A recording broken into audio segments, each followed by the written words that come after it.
Welcome to math class.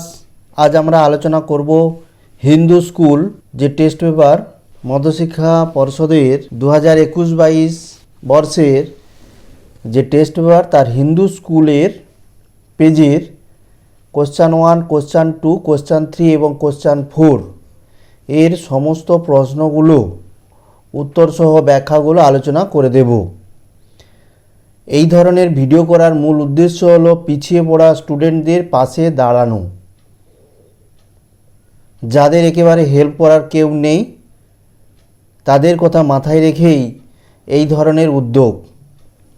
তোমাদের যদি মনে হয় যে কোনো ধরনের পেজের প্রশ্নের উত্তর খুবই প্রয়োজন তাহলে অবশ্যই তোমরা কমেন্টে জানাবে। আমি চেষ্টা করব সেই ধরনের প্রশ্নগুলোর উত্তর যথাসম্ভব তাড়াতাড়ি তোমাদের কাছে পৌঁছে দেওয়া। এই ধরনের ভিডিওগুলো যদি তোমাদের ভীষণ ভালো লেগে থাকে তাহলে অবশ্যই তোমরা লাইক করবে, শেয়ার করবে এবং চ্যানেলটিকে সাবস্ক্রাইব করে রেখে দেবে। তো চলো আজকের আমাদের আলোচ্য বিষয়ে চলে যাই। কোশ্চান 1 মাল্টিপল চয়েস প্রশ্ন থাকে এখানে। কোশ্চান 1-এর 1-এর দাগের যে প্রশ্নটা, সরল সুদের হারে 9,999 টাকা 10 বছরে সুদে মূলে আসলের দ্বিগুণ হয় তাহলেই শতকরা সুদের হার কত হবে? এই ধরনের প্রশ্নের উত্তরগুলো খুব সহজেই করা যায়। সুদের হারের উত্তরটা হয় 100/, সময়টা অবশ্যই এখানে বছর এককে থাকতে হবে। তাহলে 100/, সময়টা এখানে 10 বছর দেওয়া আছে, তাহলে উত্তরটা হবে 10%। ক্লিয়ার? কোশ্চান 2 কোনো অংশীদারি ব্যবসায় দুই বন্ধুর প্রাপ্ত লাভ্যাংশের অনুপাত 1/2:1/3 হলেই তাদের মূলধনের অনুপাত কত হবে? দেখো, দুই বন্ধুর লাভ্যাংশের অনুপাত বলেই দেওয়া আছে 1/2:1/3, অর্থাৎ এটাকে যদি সরল করি 3:2 হচ্ছে। এটাই হবে মূলধনের অনুপাত, কারণ মূলধনের অনুপাতেই লাভ্যাংশ পায়, তাই মূলধনের অনুপাতও 3:2 হবে। তাই answer B. Question 3 ax² + bx + c = 0, যেখানে a ≠ 0 সমীকরণের বীজদ্বয় পরস্পরের অনন্য হবে যদি একটা কন্ডিশান চাইছে। দেখো, যদি বীজদ্বয় পরস্পরের অনন্য হয়, মানে একটা যদি আলফা হয় তো অপরটা 1/α, অর্থাৎ গুণফল তো 1 হবে। তাহলে বীজদ্বয়ের গুণফল তাহলে 1 হবে, যেহেতু একটা বীজ অপরটার অনন্যক, তাই বীজদ্বয়ের গুণফলের সূত্র কি? c/a, অর্থাৎ c/a এর মান 1, তার মানে এর মান কত? c, তাই অ্যান্সার হচ্ছে ডি। এবার দেখো কোশ্চান 4 ও কেন্দ্রীয় বৃত্তের এবি ও সিডি যা দুটি দৈর্ঘ্য সমান, কোণ এ ও বি সমান 60 ডিগ্রি হলে কোণ সিওডির মান কত? এই ধরনের প্রশ্নগুলো বিভিন্ন পেজে দেখেছি আসছে। তাহলে এবি সিডি দুটো জ্যার দৈর্ঘ্যে সমান, এবিটা কেন্দ্রে 60 ডিগ্রি কোণ করেছে, সিডিটা তাহলে কেন্দ্রে কত ডিগ্রি কোণ করবে, অর্থাৎ সিওডি কোণের মান কত? আমরা জানি কি সমান সমান যে বৃত্তের কেন্দ্রে সমান সমান মানের কোণ উৎপন্ন করে, তাহলে এবি যেটা যদি 60 ডিগ্রি করে সিডিটাও বৃত্তের কেন্দ্রে 60 ডিগ্রি কোণ উৎপন্ন করবে, অর্থাৎ কোণ সিওডি হবে 60 ডিগ্রি। ক্লিয়ার? এবার কোশ্চান 5 এবিসিডি একটি বৃত্তস্থ চতুর্ভুজের এ কোণের মান 100 ডিগ্রি হলে সি কোণের মান কত? তো এবিসিডি একটা বৃত্তস্থ চতুর্ভুজ, এ কোণের মান 100 ডিগ্রি হলে সি কোণের মান কত? আমরা জানি বৃত্তস্থ চতুর্ভুজের বিপরীত কোণগুলো পরস্পর সম্পূরক, তাহলে এটাই দিয়ে 100 ডিগ্রি হয়, সি কোণের মান 80 ডিগ্রি হবে, তবে তো যোগফল 180 ডিগ্রি হবে। সম্পূরক মানে কি? যোগফল 180 ডিগ্রি, তাহলে অর্থাৎ সি কোণটা হবে 80 ডিগ্রি। একে দাগের যে 6-এর প্রশ্নটা দেখো, কোনো লম্ব বৃত্তাকার শঙ্কুর ব্যাস 2D, ব্যাস বলেছে 2D, তার মানে ব্যাসার্ধ হবে D, উচ্চতা h/2, বলে দেওয়া আছে, তির্যক উচ্চতা L/2 বলে দেওয়া আছে। তাহলে অনেকগুলো সম্পর্ক দেওয়া আছে, কোনটা সঠিক হবে? দেখো এই ছবি থেকে বুঝতে পারছি উচ্চতা, ব্যাসার্ধ আর তির্যক উচ্চতা এরা কি পরস্পর সমকোণী ত্রিভুজের বাহু। তাহলে এখানে বড় বাহুটা L/2, এটা হচ্ছে অতিভুজ, উচ্চতা AO আর OBটা হচ্ছে ভূমি। তাহলে কি হবে? অতিভুজ স্কোয়ার সমান কি লম্ব স্কোয়ার যুক্ত ভূমি স্কোয়ার, পিথাগোরাসের যে উপপাদ্যটা, তাহলে সেটা প্রয়োগ করেছি আমি। তাহলে L/2 হোল স্কোয়ার সমান H/2 whole square plus d square. এখান থেকে সরল করো, L স্কোয়ার সমান H square plus 4D square. এবারে H স্কোয়ারটা বাম দিকে নিয়ে চলে আসা হয়েছে, L square minus H square, 4টাকে ভাগ করে দেওয়া হলো, তাহলে L square minus H square by 4 সমান ডি স্কোয়ার। তাই অ্যান্সারটা হবে সি। এবারে দেখো দুয়ের দাগের শূন্যস্থান পূরণ করে দেওয়া আছে, বার্ষিক টুয়ার চক্রবৃদ্ধি সুদের হারে 2p টাকার 2 বছরের সমূল চক্রবৃদ্ধি অর্থাৎ সুদ আসল মিলে কত হবে সেটা বলা হচ্ছে। তাহলে দেখো টুয়ার চক্রবৃদ্ধি সুদের হারে 2p টাকার 2 বছরের সমূল চক্রবৃদ্ধি কী হয়? আমরা যে সূত্রটা জানি, আমাদের বইয়ে যে সূত্রটা ছিল p × 1 + r/100 whole to the power n। এখানে p কী হয়? আসল হয়, আর হচ্ছে সুদের হার, বার্ষিক সুদের হার অবশ্যই, n হচ্ছে বছর। এখানে আসলটা কত দেওয়া ছিল? 2p, আর r এর জায়গায় কত দেওয়া ছিল? 2r, বা n এর জায়গায় 2, তাহলে সূত্রটা হচ্ছে 2p × 1 + 2r/100 হোল স্কোয়ার। তাহলে শূন্যস্থানে কত হবে? 2p বসবে। এবার 2 থেকে 2 √3 - 2 এর অনুবন্ধী করণীর মান কত? অনুবন্ধী করণী মানে কি? এর অনুবন্ধী করণী এমন একটা বলতে হবে যাতে করে এর সঙ্গে যোগ করলে যোগফলটা মূলদ সংখ্যা হয়। তাহলে এর অনুবন্ধী করণী কীভাবে লিখতে হবে? না, যেহেতু √3 করণী, তাই √3 চিহ্নটা পাল্টে দাও। তা +√3 ছিল, উত্তরটা হবে এখানে -√3, বাকি যা ছিল, তাহলে উত্তরটা হবে -√3 - 2। কেমন? কারণ কি? কারণ √3 - 2 সঙ্গে যদি আমরা -√3 - 2 যোগ করি, √3 কেটে যাচ্ছে, উত্তরটা হচ্ছে -4। এটা হচ্ছে মূলদ সংখ্যা। তাহলে উত্তরটা হবে -√3 - 2। এবারে 2 থেকে 3 বলেছে a 1/b এরা সরল বেঁধে আছে, b 1/c এরাও সরল বেঁধে আছে, আর c ভ্যারিজাস d অর্থাৎ c আর d সরল বেঁধে আছে। তাহলে প্রশ্ন করেছে a আর ডির মধ্যে সম্পর্ক কী? তাহলে বলা আছে কি a ভ্যারিজাস 1/b, তাহলে কি এটা বলে দেওয়া ছিল। তাহলে ভেদ ধ্রুবক তুলতে গেলে একটা ধ্রুবক দিয়ে গুণ করতে হয়। তাহলে a সমান কি k1b, k1/b, k হচ্ছে কি, k1টা হচ্ছে অশূন্য ভেদ ধ্রুবক। এবার b1 ভ্যারিজাস 1/c, তাহলে একই রকম হবে b সমান কি k2/c, k2 হচ্ছে এখানে অশূন্য ভেদ ধ্রুবক। একই রকম c সমান k3d, k3 হচ্ছে ভেদ ধ্রুবক।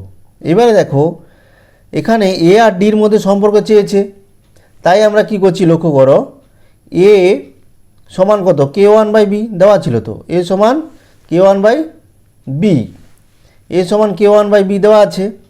তাহলে k1/b, এবার b এর জায়গায় মান কত? না, b এর জায়গায় কত? k2/c, তাহলে k2/c, সিটা উপরে চলে যাবে। এবার সির মান কত? k3d, তাহলে কি রেজাল্ট পেলাম? a সমান k1 k3/k2 × d। এবার দেখো k1 k3 আর k2 এগুলো কি ধ্রুবক, তো অশূন্য ধ্রুবক। তাহলে a ভ্যারিজাস কত হচ্ছে? d, অর্থাৎ a আর ডির মধ্যে কি সম্পর্ক হচ্ছে? সরল সম্পর্ক হচ্ছে। তার মানে a আর d সরল ভেদে থাকবে। ক্লিয়ার? এবারে 2 দাগের যে 2 দাগের 4 লক্ষ্য করো, বলছে বৃত্তের কোনো ব্যাসের প্রান্ত বিন্দুতে অঙ্কিত স্পর্শক দুটি পরস্পর কীরকম হবে? বৃত্তের ব্যাসের প্রান্ত বিন্দুতে অঙ্কিত স্পর্শক দুটি কি পরস্পর কি? লক্ষ্য করো তো, এটা যে বৃত্তের ব্যাস, এই দুটো স্পর্শক এরা কি পরস্পর কি হবে? সমান্তরাল হবে। কেন না, আমরা দেখো জানি এই যে স্পর্শক আর স্পর্শবিন্দু ব্যাসার্ধ পরস্পর কি লম্ব হয়। একই রকম স্পর্শবিন্দু ব্যাসার্ধ পরস্পর লম্ব হয়। তাহলে একই সরলরেখার উপর যদি দুটো লম্ব হয়, তাহলে সরলরেখা দুটো কী হয়, পরস্পর সমান্তরাল হয়। তা অর্থাৎ কী বলে, স্পর্শক দুটো পরস্পর সমান্তরাল হবে। উত্তরটা তাহলে সমান্তরাল হবে। এবারে 2 দাগের যে 5-এর প্রশ্নটা লক্ষ্য করো, এ এবং বি কেন্দ্রীয় দুটি বৃত্ত পরস্পরকে এস বিন্দুতে বহিঃস্পর্শ করেছে। বহিস্থ বিন্দু পি থেকে পিকিউ এবং পিআর দুটি স্পর্শক, আর পিএস হচ্ছে এদের সাধারণ স্পর্শক।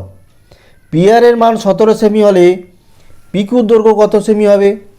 তাহলে এ কেন্দ্রীয় বৃত্ত, এ হচ্ছে বি কেন্দ্রীয় বৃত্ত, এরা পরস্পর এস বিন্দুতে বহিঃস্পর্শ করেছে। পি এস এদের সাধারণ স্পর্শক, পি কিউ পি আর দুটো স্পর্শক। প্রশ্ন কি না, বলে দেওয়া আছে পি আর এর মান 17 সেমি, এটা বলে দেওয়া আছে, আমাকে বলতে হবে পি কিউর মান কত। এখানে লক্ষ্য করো তো, বহিস্থ বিন্দু পি থেকে তার মানে দুটো স্পর্শক টানা হয়েছে, একটা যে P R P S B কেন্দ্রীয় বৃত্তে। বি কেন্দ্রীয় বৃত্তের বহিস্থ বিন্দু পি থেকে দুটো স্পর্শক টানা হয়েছে, পি আর এবং পিএস। আমরা কি জানি, বহিস্থ বিন্দু থেকে যে দুটো স্পর্শ অঙ্কন করা যায়, স্পর্শ বিন্দুর সঙ্গে বহিস্থ বিন্দুর সংযোগ সরলরেখা দুটো পরস্পর সমান হয়। তাহলে পি আর পিএস এরা দৈর্ঘ্যে সমান, তার মানে এটা যদি 17 হয়, পিএসও 17। একই যুক্তিতে বি বিন্দু থেকে এ কেন্দ্রীয় বৃত্তে দুটো স্পর্শক টানা আছে, পিএস এবং পিকিউ। একই যুক্তিতে পিএস এবং পিকিউ এরাও দৈর্ঘ্যে সমান হবে। তাহলে অর্থাৎ এটা যদি 17 হয়, পিকিউ 17 হবে, অর্থাৎ উত্তরটা 17 সেমি হবে। ক্লিয়ার? এবারে 2 দাগের 6 লক্ষ্য করে দেখো, 2 দাগের 6, দুটি সমান উচ্চতার লম্ব বৃত্তাকার চোঙের আয়তনের অনুপাত 25:36 হলে তাদের ব্যাসার্ধের অনুপাত হবে কত? তাহলে কি বলা হলো, দুটি সমান উচ্চতার লম্ব বৃত্তাকার চোঙের আয়তনের অনুপাত দেওয়া আছে, অর্থাৎ উচ্চতা দুটো সমান, ধরা যাক এইচ, তাদের আয়তনের অনুপাত দেওয়া আছে 25:36, তাদের ব্যাসার্ধের অনুপাত কত হবে? এবার দেখো আয়তনের সূত্র কি, পাই আর স্কোয়ার এইচ, চোঙের পাই আর স্কোয়ার এইচ হয় আয়তন, চোঙের আয়তন। তাহলে উচ্চতা দুটো যদি সমান হয়, তাহলে আয়তনের অনুপাত 25:36, অর্থাৎ আর স্কোয়ারের অনুপাত 25:36, তার মানে আর এর অনুপাত কত হবে, হচ্ছে কি এদের বর্গমূল। তার মানে ব্যাসার্ধের অনুপাত হবে এদের বর্গমূল, 25-এর বর্গমূল 5, 36-এর বর্গমূল 6, অর্থাৎ উত্তরটা হবে 5:6।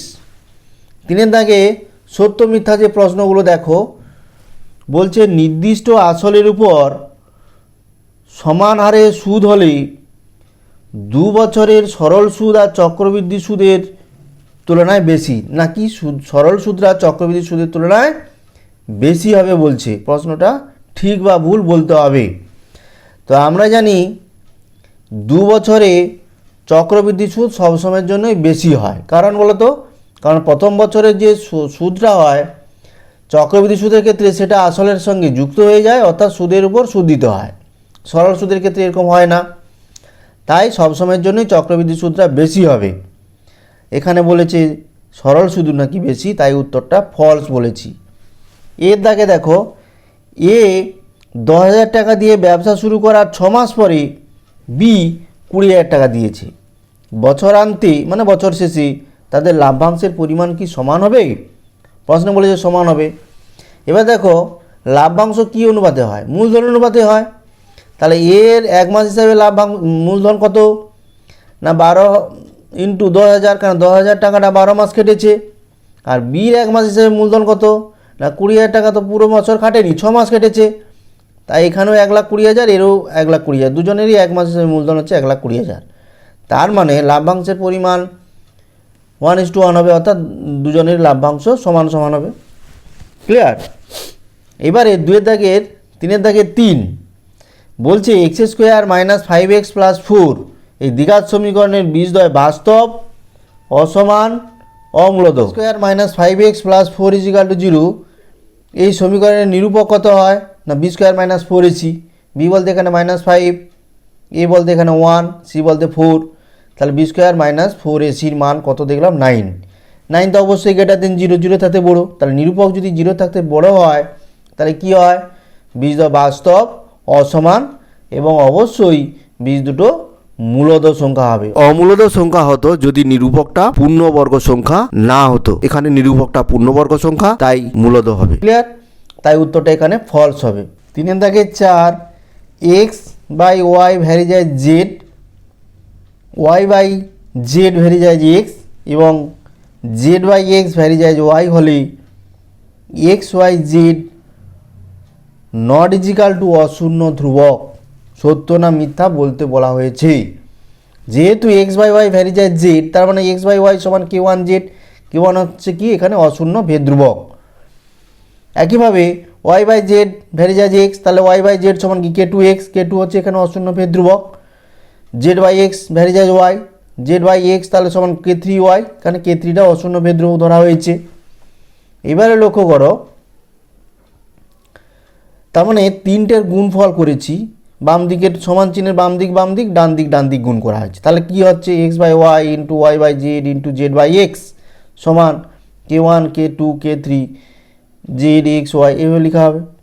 এখানে জেড এক্স এগুলো কেটে যাচ্ছে, তাহলে কি রইল x y Z into k one k two k three সমান এদিকে কিছু নেই, মানে ওয়ান আছে। তার মানে এক্স ওয়াই জেডের মান কত, one by k one k two k three. K one k two k three কি এগুলো শূন্য ভেদ ধ্রুবক ধরেছি, মানে অশূন্য ভেদ ধ্রুবক মানে কি শূন্য নয় কিন্তু ভেদ ধ্রুবক। ক্লিয়ার? তাহলে এক্স ওয়াই জেডের মান হচ্ছে কি আমরা দেখতে পেলাম one by k one k two k three.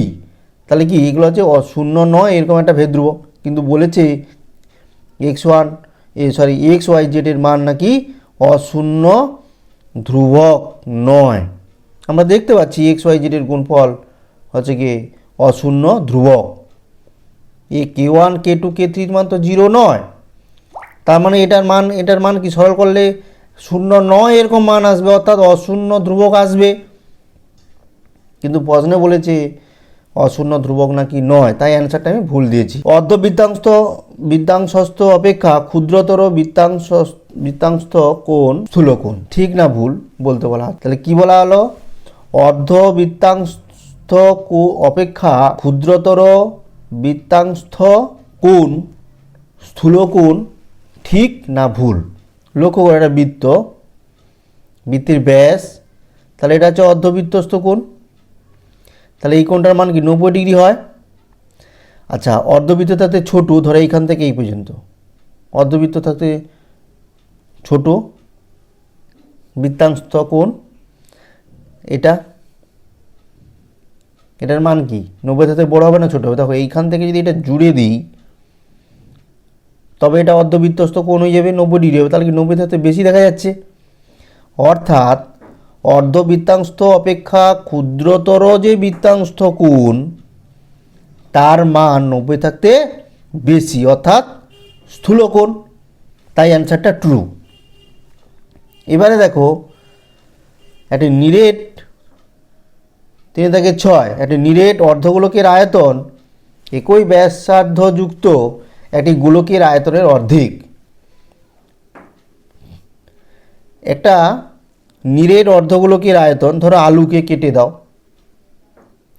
Half আলুটা যদি গোল আলু হয় তাকে অর্ধেকটা যদি কেটে দিই তাহলে অর্ধগোলক হয়ে যাবে। তার আয়তন ওই পুরো আলুটার অর্ধেক, অর্থাৎ পুরো গোলকের অর্ধেক করে দিলে তার সঙ্গে সমান হবে, অর্থাৎ বক্তব্যটা সঠিক। এবারে 4 দাগের 2 নম্বর করে যে প্রশ্ন থাকে তার উত্তরগুলো, 4 দাগের একটা বার্ষিক সরল সুদের হার 4% থেকে 3.14% হওয়ায় এক ব্যক্তির বার্ষিক আয় 60 টাকা কমে গেছে। তাহলে ওই ব্যক্তির মূলধন কত ছিল? তাহলে সুদের হার কত কমলো, 4 থেকে হলো 3.14, তাহলে কমলো কত, বিয়োগ করলে হয় 3/4% কমে গেছে। তাহলে এই পার্সেন্ট কমার কারণে, তাহলে 3/4% কমার কারণে মূলধনের বার্ষিক আয় 60 টাকা কমছে। তার মানে মূলধন যা ছিল তার 3/4% করলে যা হয় সেটাই 60 টাকার সঙ্গে সমান হবে, কারণ 3/4% কমার কারণে তার 60 টাকা আয় কমছে। তার মানে মূলধনের 3/4% করলে 60 টাকা হবে, অর্থাৎ মূলধন হবে 60/3/4%। 3/4% মানে কি, 3/4 তোলার জন্য 100, অর্থাৎ 3/400, তাই 3/400, 400টার উপরে চলে গেছে, করলে 8000। ক্লিয়ার? এবারে 4 থেকে 2, K% হার চক্রবৃদ্ধি সুদে কোনো মূলধন 8 বছরে দ্বিগুণ হলে কত বছরে সেটা 4 গুণ হবে?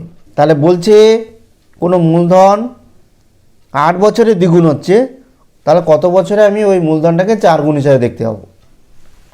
দেখো লক্ষ্য করে, মূলধন যদি x টাকা হয় তবে এই x টাকা 2x টাকা হবে, 8 বছর সময় লাগবে, বলেই দিচ্ছে দ্বিগুণ হতে সময় লাগে 8 বছর। এবার ধরো আমার মূলধনটা ছিল নাকি ধরো 2x, তাহলে এই 2x টাকাটা দ্বিগুণ হতে অর্থাৎ 4x টাকা হতে লাগে আরও 8 বছর লাগবে। তাহলে x থেকে 4x হতে মোট সময় কত লাগলো? 8 বছর যুক্ত 8 বছর, অর্থাৎ 16 বছর। তাহলে আমি উত্তর অনায়াসে বলে দেবো 16 বছর। এবার 4 থেকে 3 ব্যক্তির মূলধনের অনুপাত দেওয়া আছে 4:7:9। প্রথম ব্যক্তির লাভ তৃতীয় ব্যক্তির লাভের তুলনায় 100 টাকা কম, তাহলে দ্বিতীয় ব্যক্তির লাভের পরিমাণ কত? তাহলে মূলধনের অনুপাত 4:7:9, লাভের অনুপাত কি হয়? মূলধনের অনুপাতের সঙ্গে সমান হয়। তাই প্রথম ব্যক্তির মূলধনের অনুপাত কত? 4:7:9 বলে, তাই এটাই লাভের অনুপাত। তাই আমি ধরে নিচ্ছি প্রথম ব্যক্তির লাভ 4x, দ্বিতীয় ব্যক্তির 7x, তৃতীয় ব্যক্তির 9x। কি বলেছে না, তৃতীয় ব্যক্তি এবং প্রথম ব্যক্তির মধ্যে লাভের পার্থক্য হচ্ছে 100 টাকা, প্রশ্নে বলে দেওয়া ছিল। তাই 9x - 4x = 100, অর্থাৎ x এর মান পেয়ে গেলাম 20, সরল করে 20। তার মানে দ্বিতীয় ব্যক্তির লাভ কত না, দ্বিতীয় ব্যক্তির লাভ হচ্ছে আমরা ধরছিলাম 7x, x এর জায়গায় 20 বসিয়ে দেবো, তাহলে 7 × 20 অর্থাৎ 140। এবারে 4 থেকে 4 প্রশ্নটা দেখো, বলছে এর 10% সমান b এর 20% সমান c এর 30% হলে a:b:c কত? তার মানে আমি পার্সেন্টেজকে তুলে দিলে 10/100, 20%কে তুলে দিলে 20/100, 30%কে তুলে 30/100। তার মানে a এর 1, b এর এখানে কত কাটাকাটি করে দিচ্ছি, তখন সব 100গুলো কেটে দিচ্ছি, উপরে একটা করে শূন্য কেটে দিচ্ছি, অর্থাৎ 10 দিয়ে ভাগ করে দিচ্ছি, এখানে 100গুলো কেটে দিয়েছি। তার মানে রেজাল্টটা হলো কত? এখানে a এর 1 ছিল, আমি 1টাকে নিচে লিখে দিয়েছি, 1 হলো। b এর 2 ছিল, 2টাকে আমি নিচে লিখলে হরে লিখে 1/2 লিখতে হবে। দেখো না, 1/2টাকে উল্টে দিলে তো 2ই হবে। তার মানে c এর 3 ছিল, 3টাকে উল্টে দিলে 1/3, হরে লিখলে তো 1/3 লিখতে হবে। তাহলে a:b:c কত না 1:2 এই ভগ্নাংশটাকে তুলে দেওয়ার জন্য আমি কি করছি, এদের লসাগু দিয়ে গুণ করছি, 6, 2 আর 3 লসাগু 6, তাহলে 6:3:2। এবারে 4 দাগের 5x² - 3x + 6 = 0 সমীকরণের বীজদ্বয় আলফা বিটা হলে 1/α + 1/β মান কত? তাহলে বীজদ্বয় যেহেতু আলফা বিটা দেওয়া আছে, তাহলে বীজদ্বয়ের যোগফল কত হয়? -b/a। এখানে b বলতে -3, a বলতে 5, c বলতে 6, তাহলে বীজদ্বয়ের যোগফল আলফা প্লাস বিটার মান হবে 3/5। বীজদ্বয়ের গুণফল কত হয়? c/a, অর্থাৎ 6/5। অতএব 1/α + 1/β মান হবে, যোগ করে দাও, মানটা বসিয়ে দিলে α + β/α β, আলফা প্লাস বিটার মান বসালে 3/5 আর α বিটার মান বসে দাও 6/5, সরল করো, উত্তরটা হচ্ছে 1/2। এবারে 4 দাগের যে 6, ও কেন্দ্রীয় বৃত্তের ব্যাসার্ধের দৈর্ঘ্য 5 সেমি, ও বিন্দু থেকে 13 সেমি দূরত্বে পি একটা বিন্দু, PQ এবং PR বৃত্তের দুটি স্পর্শক হলে PQOR চতুর্ভুজের ক্ষেত্রফল কত? লক্ষ্য করে দেখো, তাহলে এই হচ্ছে বৃত্তের কেন্দ্র OQ বৃত্তের ব্যাসার্ধ 5 সেমি বলে দেওয়া আছে, ও থেকে 13 সেন্টিমিটার দূরে পি একটা বিন্দু, পি থেকে দুটো স্পর্শক টানা হচ্ছে PQ এবং PR।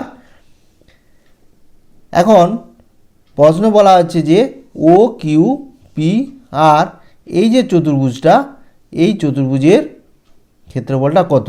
আমরা কি জানি, বৃত্তের বহিঃস্থবিন্দু থেকে যে দুটো স্পর্শক অঙ্কন করা হয়েছে, স্পর্শক আর স্পর্শবিন্দু ব্যাসার্ধ পরস্পর লম্ব, তাহলে এই ত্রিভুজটা তো একটা সমকোণী ত্রিভুজ, যার ওপিটা হচ্ছে অতিভুজ 13 সেমি বলে দেওয়া ছিল, ও কিউটা 5 সেমি, বৃত্তের ব্যাসার্ধ বলে দেওয়া আছে। তাহলে এই স্পর্শকের দৈর্ঘ্য পি আর এর মান কত হবে? √13² - 5²। সরল করে দেখো 12 সেমি হচ্ছে। ক্লিয়ার? তাহলে আমি এই কারণে এখানে সরল করে দেখিয়েছি এটার মান 12 সেমি হলো। এইবারে এই চতুর্ভুজের ক্ষেত্রফল ও কিউ পি আর, চতুর্ভুজের ক্ষেত্রফল এই দুটো ত্রিভুজের ক্ষেত্রফলের সমষ্টি ও পি কিউ, আর এখানে হচ্ছে ও আর পি, এই দুটো ত্রিভুজের যোগফলের সমষ্টি। এখন এই দুটো ত্রিভুজ তো একই ত্রিভুজ, সর্বসম ত্রিভুজ, তার মানে এই ত্রিভুজের যা ক্ষেত্রফল দ্বিতীয় এই ত্রিভুজের ক্ষেত্রফল তাই। এবার এই ত্রিভুজের ক্ষেত্রফল যা হবে তার ডবল করলে এই চতুর্ভুজের ক্ষেত্রফল, তাহলে এই ত্রিভুজের ক্ষেত্রফলটা কত না? এটা সমকোণী ত্রিভুজের ক্ষেত্রফলের সূত্র হাফ ভূমি গুণিতক উচ্চতা। তাহলে ভূমিকে যদি 12 বলি, উচ্চতা তাহলে 5, তাহলে হাফ 5 × 12। ঠিক আছে, এটা হচ্ছে এই ত্রিভুজের ক্ষেত্রফল। তাহলে চতুর্ভুজের ক্ষেত্রফল কত হবে? তার ডবল। তাই আমরা লিখেছি দেখো ক্ষেত্রফল ও পি কিউ ত্রিভুজের ক্ষেত্রফল হাফ 12 × 5, আর চতুর্ভুজের ক্ষেত্রফল হচ্ছে কত? তার double 2 × O P Q, O P Q. এই করে সরল করলে হচ্ছে 60। ক্লিয়ার? 4 দাগের 7 প্রশ্নটা, ত্রিভুজ এবিসি এর বিসি বাহুর সমান্তরাল সরলরেখা এবি ও এসি বাহুকে যথাক্রমে পি এবং কিউ বিন্দুতে ছেদ করে যদি এ কিউ সমান 3AP হয় তাহলে বিপি এবং কিউসি অনুপাতটির মান কত? তাহলে এই হচ্ছে ত্রিভুজ এবিসি, বিসি বাহুর সমান্তরাল সরলরেখা, একটা সরলরেখা এবিকে পি বিন্দুতে আর এসিকে কিউ বিন্দুতে ছেদ করেছে। প্রশ্নে বলে দেওয়া আছে এ কিউ সমান 3AP, অর্থাৎ এ কিউ বাই এপির মান 3/1, এটা লিখতেই পারি। এবার দেখো উত্তরটা কীভাবে দিচ্ছি, আমাদের বের করতে হবে বিপি কিউসির অনুপাত, এই অনুপাতের মান কত? BP is to QC. Clear? আমরা কি জানি না, ত্রিভুজের যে কোনো একটা বাহুর সমান্তরাল সরলরেখা, ধরো বিসি বাহুর সমান্তরাল সরলরেখা পি কিউ, তাহলে পি কিউটা এবিকে যে অনুপাতে ভাগ করবে, অর্থাৎ এপি আর পিবি, এই অনুপাতের মান যা হবে, পি কিউটা এসিকেও সেই একই অনুপাতে ভাগ করবে, অর্থাৎ এ কিউ এবং কিউসির অনুপাতটা এপি এবং পিবির অনুপাতের সঙ্গে সমান হবে। তাই আমরা লিখেছি এপি বাই কিউসি সমান এপি বাই পিবি। ক্লিয়ার? এবারে লক্ষ্য করো এখানে পিবিটাকে তুলে দেওয়া হয়েছে, এ কিউটাকে নামিয়ে দেওয়া হয়েছে, তাহলে কি হলো? পিবি বাই কিউসি সমান AP by A Q. Clear হলো? এবার এপি বাই এ কিউর মানটা কোথা থেকে পেলাম? না এখানে দেওয়া ছিল এপি বাই এ কিউর মান 3/1, 3/1 দেওয়া আছে, তাহলে এখানে দেওয়া আছে 3/1, তাহলে আমার লাগবে কত? এপি বাই এ কিউ, তাহলে এটার মান কত? 1/3। তাহলে অর্থাৎ পিবি ইজ টু কিউসি সমান 1:3, আনসারটা হবে তাহলে 1:3। এবারে দেখো 4 দাগের 8এরটা, 4 দাগের যে 8এর প্রশ্নটা, এবারে আমরা 4 দাগের 8, এবিসিডি বৃত্তস্থ চতুর্ভুজের এবি বাহুকে এক্স বিন্দু পর্যন্ত বর্ধিত করা হলো, কোণ এক্স বিসি সমান 82 ডিগ্রি এবং কোণ এডিবি সমান 47 ডিগ্রি হলে কোণ বিএসির মান নির্ণয় করো। তাহলে কি দেওয়া আছে? এবিসিডি একটা বৃত্তস্থ চতুর্ভুজ, এবিকে বাড়ি দেওয়া হলো এক্স পর্যন্ত, সিবিএক্স এই কোণটা দেওয়া আছে 82 ডিগ্রি, আর কি দেওয়া আছে? এডিবি কোণ, এই কোণটার মান দেওয়া আছে 47 ডিগ্রি। আমাদের বলতে বলা হয়েছে বিএসি এই কোণটার মান কত।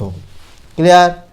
এখন দেখো ভালো করে কি বলা হচ্ছে, যেহেতু এবিকে এক্স পর্যন্ত বর্ধিত করা হয়েছে তাহলে কোণ এবিসি আর সিবিএক্স এই দুটো মিলে তো 180 ডিগ্রি হবে, এক সরল কোণ বলে, তাই এটা লেখা হয়েছে প্রথম লাইনটা। ক্লিয়ার? এবারে দেখো আবার বৃত্তস্থ চতুর্ভুজের বিপরীত কোণের মান কত? সম্পূরক কোণ, মানে সমষ্টি 180 ডিগ্রি। তাহলে এ বি সি কোণ আর এ ডি সি কোণ, এটা কি হচ্ছে বৃত্তস্থ চতুর্ভুজের বিপরীত কোণ, তাই এ বি সি কোণ আর এ ডি সি কোণের মান হচ্ছে গিয়ে 180 ডিগ্রি। তাই 2 নম্বর সমীকরণটা লেখা হলো। এবার 1 আর 2 থেকে ভাই যেহেতু দুটোর মানই 180 ডিগ্রি, যেহেতু এটার মানও 180 ডিগ্রি, এটার মানও 180 ডিগ্রি, তাহলে দুটো সমান। আসলে এই দুটো যোগফল যা, এই দুটো যোগফল তা, এখান থেকে এবিসিটা কেটে দিলাম। তাহলে কি পেলাম? কোণ এডিসি সমান সিবিএক্স সমান 82 ডিগ্রি, কারণ সিবিএক্সের মান বলেই দেওয়া হয়েছিল 82 ডিগ্রি। দেখো সিবিএক্স এটা বলে দেওয়া হয়েছিল 82 ডিগ্রি। এবারে ছবিতে ভালো করে দেখো, বিডিসি কোণটা সমান কি হয় না, পুরোটা থেকে 47 বাদ যাবে, এডিবি কোণ বাদ যাবে। এখন সেটাই লেখা আছে দেখো ভালো করে, তাই লেখা হলো এডিসি বিযুক্ত এডিবি। এবার দেখো, যেহেতু এডিসি কোণটা 82 ডিগ্রি, এটা আমরা আগে পেয়েছি, আর এই কোণটা 47 ডিগ্রি, তাহলে বিডিসি কোণটার মান কত, 82 থেকে 47 বাদ যাবে, অর্থাৎ এই কোণটার মান হলো তাহলে 82 বিযুক্ত 47 অর্থাৎ 35 ডিগ্রি। আবার লক্ষ্য করো, বিডিসি আর বিএসি এরা কি একই বৃত্তস্থ কোণ। বিএডিসি এই বৃত্তচাপের উপর, বিএসি আর বিডিসি এরা কি একই বৃত্তস্থ কোণ। একই বৃত্তস্থ কোণগুলো কি সমান হয়, তাহলে এই কোণটা যদি 35 ডিগ্রি হয়, তাহলে এই কোণটার মানও 35 ডিগ্রি। তো সেটাই লেখা হয়েছে। ক্লিয়ার? এটা আমি করে দিয়েছি এভাবে। এবারে 4 দাগের 9, 4 দাগের 9টা দেখো, ত্রিভুজ এবিসি, ত্রিভুজের কোণ এবিসির মান 90 ডিগ্রি, অর্থাৎ এবিসি ত্রিভুজ এই কোণটা 90 ডিগ্রি বলে দেওয়া আছে, এবির মান 5 সেমি বলে দেওয়া আছে, বিসির মান 12 সেমি, ত্রিভুজটির পরিব্যাসার্ধের দৈর্ঘ্য কত। এখন দেখো, এটা 5 এটা 12, তার মানে এই বাহুটা কত পাবো, √5 স্কোয়ার যুক্ত 12 স্কোয়ার অর্থাৎ 13 সেমি হবে। ক্লিয়ার? এবার দেখো, আমরা জানি কি সমকোণী ত্রিভুজের পরিবৃত্তের কেন্দ্র কোথায় থাকে না, অতিভুজের মধ্যবিন্দুতে। তাহলে অতিভুজের মধ্যবিন্দু থাকে পরিবৃত্তের কেন্দ্র, তাহলে পরিবৃত্তের ব্যাসার্ধ কত হবে না, অতিভুজের অর্ধেক, তাই পরিব্যাসার্ধের দৈর্ঘ্য হবে 13/2 অর্থাৎ 6.5 সেন্টিমিটার। 4 দাগের এক্স বলছে, একটি আয়ত ঘনকাকৃতি ঘরের দৈর্ঘ্য প্রস্থ উচ্চতা যথাক্রমে এ বি সি একক, যদি এ প্লাস বি প্লাস সির মান 25 হয় এবং a b plus b c plus c এর মান 240.5 হয়, তবে ঘরটির মধ্যে যে বৃহত্তম দণ্ডটি রাখা যাবে তার দৈর্ঘ্য কত। আর ঘরের মধ্যে যে বৃহত্তম দণ্ডটি রাখা যাবে তার দৈর্ঘ্য কত হবে না, তার দৈর্ঘ্য হচ্ছে ঘরটির কর্ণ। কর্ণের সূত্র কি, √a² plus b square plus c square. ABC হচ্ছে ঘরটির দৈর্ঘ্য প্রস্থ উচ্চতা। ক্লিয়ার? এইবারে a² plus b square plus c স্কোয়ারের একটা সূত্র লিখেছি কি না, a² plus b square plus c square সমান a plus b plus c whole square minus 2 into a b b c c. Clear? এবার এই মানগুলো দেওয়া আছে, বসিয়ে দাও, উত্তর পেয়ে যাবে। উত্তরটা হলো 12 একক। 4 দাগের 11 কি বলা আছে দেখো, একটি লম্ববৃত্তাকার চোঙের উচ্চতা 14 সেমি, বক্রতলের ক্ষেত্রফল 264 বর্গ সেমি হলেই চোঙটির আয়তন কত। তাহলে কি দেওয়া আছে, চোঙটির উচ্চতা, ধরা যাক চোঙটির উচ্চতা এইচ, এটা বলে দেওয়া আছে 14 সেমি অর্থাৎ এইচের মান 14 সেমি। আর কি দেওয়া আছে, বক্রতলের ক্ষেত্রফল, ধরা যাক চোঙটির ব্যাসার্ধ আর সেমি, তাহলে বক্রতলের ক্ষেত্রফল কী হবে, বক্রতলের ক্ষেত্রফলের সূত্র কি, 2πr into H, 2πr into H. এই 2πr এইচের মান দেওয়া আছে 264। ক্লিয়ার? এইবারে এইচের মান যেহেতু 14, তাহলে এইচের জায়গায় আমি 14 বসিয়ে দিচ্ছি, আর পায়ের জায়গায় নর্মালি 22/7 ধরে নেওয়া হয়। তাহলে এখান থেকে 2π মানে 22/7, আর এর জায়গায় আর লিখলাম, এইচের জায়গায় 14, 264 জায়গায় 264 লিখলাম, এখান থেকে সরল করে আর এর মান পেলাম 3। এবারে চোঙটির আয়তনের সূত্র কি, πr² এইচ, πr² এইচ, এত কি ঘন সেমি হয়, পায়ের মান 22/7, আর এর মান 3, তাই দুটো 3 ইন্টু এইচের মান 14, কাটাকাটি করো 396 ঘন সেমি। ক্লিয়ার? এবারে 4 দাগের 12, একটি লম্ববৃত্তাকার শঙ্কুর আয়তন এবং পার্শ্বতলের ক্ষেত্রফলের সাংখ্যমান সমান, অর্থাৎ একক বর্জিত মানগুলো সমান। শঙ্কুটির উচ্চতা এবং ব্যাসার্ধের দৈর্ঘ্য যথাক্রমে এইচ এবং আর একক হলে 1/h² প্লাস 1/r² এর মান কত। তাহলে যদি শঙ্কুটির উচ্চতা এইচ হয়, বলে দেওয়া আছে এইচ, আর ব্যাসার্ধ ধরে নিচ্ছে, ভূমির ব্যাসার্ধ হচ্ছে আর, তির্যক উচ্চতা যদি আমরা এল ধরি, তাহলে এই ত্রিভুজটা তো সমকোণী ত্রিভুজ, তাহলে এল এর মান কত হয়, √h² যুক্ত আর² উচ্চতা স্কোয়ার যুক্ত ভূমি ব্যাসার্ধের স্কোয়ার। আমরা জানি এটা সমকোণী ত্রিভুজ থেকে পেয়েছি।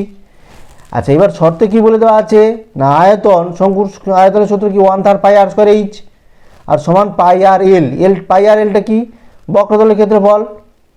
এখানে এল এর জায়গায় আমি আর স্কোয়ার প্লাস এইচ স্কোয়ার বসিয়ে দিই। ক্লিয়ার? তাহলে এল এর জায়গায় আর রুট ওভার আর স্কোয়ার প্লাস এইচ স্কোয়ার।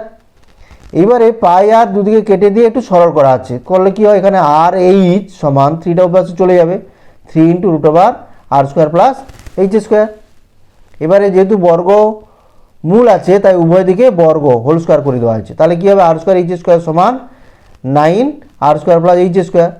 এবার r square plus h square by r square h মানে এইটাকে এদিকে নিয়ে চলে আসা হয়েছে, 9টাকে বাম দিকে নিয়ে আসা আছে, তাহলে কত হলো 1/9।